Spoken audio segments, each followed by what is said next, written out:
एक दिन गौतम बुद्ध अपने शिष्यों के साथ एकदम शांत बैठे हुए थे। उन्हें इस प्रकार बैठे हुए देख शिष्य चिंतित हुए कि कहीं वह अस्वस्थ तो नहीं है। एक शिष्य ने उनसे पूछा कि आज वह मौन क्यों बैठे हैं, क्या शिष्यों से कोई गलती हो गई है?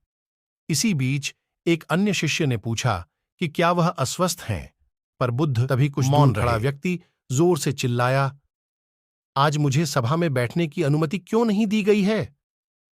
बुद्ध आंखें बंद करके ध्यानमग्न हो गए।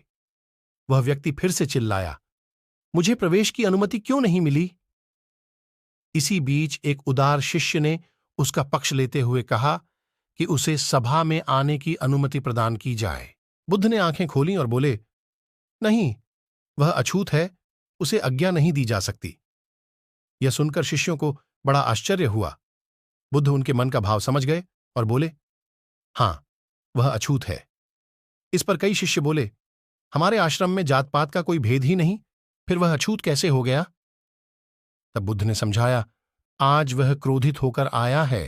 क्रोध से जीवन की एकाग्रता भंग होती है। क्रोधी व्यक्ति प्राय मानसिक हिंसा कर बैठता है, इसलिए जब तक वह क्रोध में रहता है तब तक अछूत होता है। इसलिए उसे कुछ समय एकांत में खड़े रहना चाहिए। क्रोधित शिष्य भी बुद्ध की बातें सुन रहा था। पश्चाताप की अग्नि में तपकर वह समझ चुका था कि अहिंसा ही मनुष्य का महान कर्तव्य व परम धर्म है।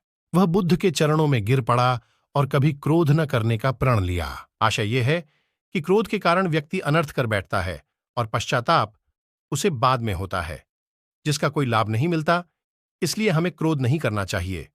असल मायने में क्रोधित व्यक्ति अछूत हो जाता है और उसे अकेला छोड़ देना चाहिए। क्रोध करने से तन, मन और धन तीनों की हानि होती है। क्रोध से ज्यादा हानिकारक